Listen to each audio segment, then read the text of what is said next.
प्रेम से बोली वृंदावन बिहारी लाल की जय। जय जय श्री राधे, जय जय श्री कृष्णा। आप सभी का आपके अपने परिवार अध्यात्म साधना यूट्यूब चैनल पर प्यार भरा स्वागत एवं अभिनंदन है। आज हम इस वीडियो में श्रीमद् भागवत महापुराण से कथा कहेंगे और आप सभी लोग पूरे मन से, पूरी तन्मयता से, पूरी ईमानदारी से और पूरे एकाग्रता से इस वीडियो में बने रहिए। प्रथम खंड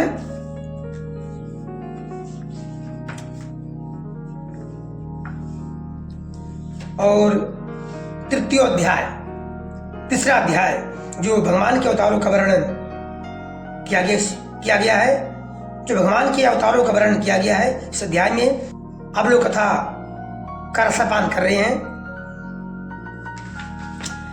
सच्चिदानंद रूपाय विश्वोत्पत्त्यादि हेतवे तापत्र्य विनाशाय श्री कृष्णाय वयं नमः। सच्चिदानंद स्वरूप भगवान श्री कृष्ण को हम नमस्कार करते हैं, जो जगत की उत्पत्ति, स्थिति और विनाश के हेतु तथा आध्यात्मिक, आदि दैविक और आदि भौतिक तीनों प्रकार के तापों को नाश करने वाले हैं। ओम कृष्णाय वासुदेवाय हरिये परमात्मने प्रणतः क्लेशनाशाय गोविंदाय नमो नमः। हरे कृष्ण कृष्ण कृष्ण हरे हरे, हरे राम राम राम हरे हरे। तो आइए पूरे मन से कथा का आनंद उठाते हैं। कथा का आनंद लेते हुए आगे की कथा श्रवण करते हैं। सूत जी महाराज कह रहे हैं कि 18वीं बार देवताओं का कार्य संपन्न करने की इच्छा से उन्होंने राजा के रूप में रामावतार ग्रहण किया और सेतु बंधन, रावण वध आदि वीरता पूर्ण बहुत सी लीलाएं की। प्रभु राम का 18वां अवतार है। 19वें और 20वें अवतारों में उन्होंने यदुवंश में बलराम और श्री कृष्ण के नाम से प्रकट होकर पृथ्वी का भार उतारा। प्रभु राम का अवतार 18वां अवतार है और श्री कृष्ण और बलराम जी का, यानी बलराम जी का 19वां और श्री कृष्ण जी का 20वां अवतार है। उसके बाद कलयुग आ जाने पर मगध देश, यानी बिहार में देवताओं के द्वेषी दैत्यों को मोहित करने के लिए अजन के पुत्र रूप में आपका बुद्ध अवतार होगा। इसके भी बहुत पीछे जब कलयुग का अंत समीप होगा और राजा लोग प्रायः लुटेरे हो जाएंगे, तब जगत के रक्षक भगवान विष्णु यश नामक ब्राह्मण के घर कल्कि रूप में अवतीर्ण होंगे। सूत जी महाराज कहते हैं कि हे सौनकादिऋषियों, जैसे अगाध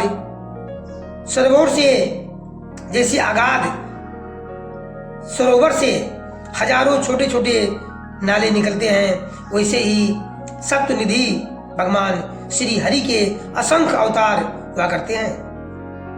ऋषि, मनु, देवता, प्रजापति, मनुपुत्र और जितने भी महान शक्तिशाली हैं, वह सब के सब भगवान के ही अंश हैं। वह सब अवतार तो भगवान के अंशावतार अथवा कलावतार हैं, परंतु भगवान श्री कृष्ण तो स्वयं भगवान अवतार ही हैं। जो श्री कृष्ण का अवतार है वो स्वयं भगवान ही है, भगवान का अवतार ही है। जब लोग दैत्यों के अत्याचार से व्याकुल होते हैं, तब युग युग में अनेक रूप धारण करके भगवान उनकी रक्षा करते हैं। भगवान के दिव्य जन्मों की यह कथा अत्यंत गोपनीय, रहस्यमयी है। जो भगवान के दिव्य जन्म है, उनकी कथा अत्यंत गोपनीय है, रहस्यमयी है। कथाओं को सुनने से, ध्यान देने से, ध्यान करने से चित्त में शांति मिलती है और मन को आनंद की प्राप्ति होती है। जो मनुष्य एकाग्रचित्त से नियम पूर्वक सायंकाल और प्रातःकाल प्रेम से इनका पाठ करता है, वो सब दुखों से छूट जाता है। भगवान के अवतारों का, या चाहे अंशावतार हो, चाहे कलावतार हो, या फिर स्वयं भगवान ही अवतारी हो, इन सब कथाओं को ध्यान से प्रातःकालीन, सायंकालीन पाठ करने से सब दुखों से छुटकारा मिल जाता है। प्राकृत स्वरूप रहित चिन्मय भगवान का जो ये स्थूल जगदाकार रूप है, या उनकी माया के महत्वादी गुणों से भगवान में ही कल्पित है। जैसे बादल वायु के आश्रय रहते हैं और दूसरपना धूल में होता है, परंतु अल्प बुद्धि मनुष्य बादलों का आकाश में और दूसर पने का वायु में आरोप करते हैं। वैसे ही अविवेकी पुरुष सबके साक्षी आत्मा में स्थूल दृश्य रूप जगत का आरोप करते हैं। इस स्थूल रूप से परे भगवान का एक सूक्ष्म अव्यक्त रूप है, जो ना तो स्थूल की तरह आकार आदि गुणों वाला है और ना देखने सुनने में ही आ सकता है। वही सूक्ष्म शरीर है। आत्मा का आरोप या प्रवेश होने से यही जीव कहलाता है और इसी का बार बार जन्म होता है। जो हमारे अंदर, आपके अंदर जीव है, ईश्वर अंश जीव अविनाशी, वो ईश्वर का अंश है। जैसे ही हमारे अंदर वो आत्मा प्रवेश करती है, वही जीव कहलाता है। वही जीव परमात्मा का अंश है। आत्मा आरोप या प्रवेश होने से यही जीव कहलाता है और इसी का बार बार जन्म होता है। जो जीव है, जो आत्मा है, उसी का जन्म होता है। ये शरीर तो नश्वर है, स्थूल है, ये नष्ट हो जाता है।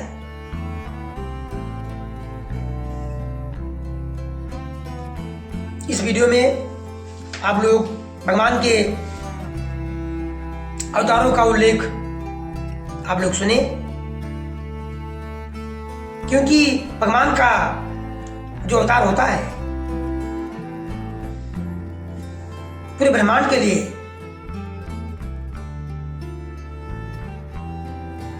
मंगलकारी होता है और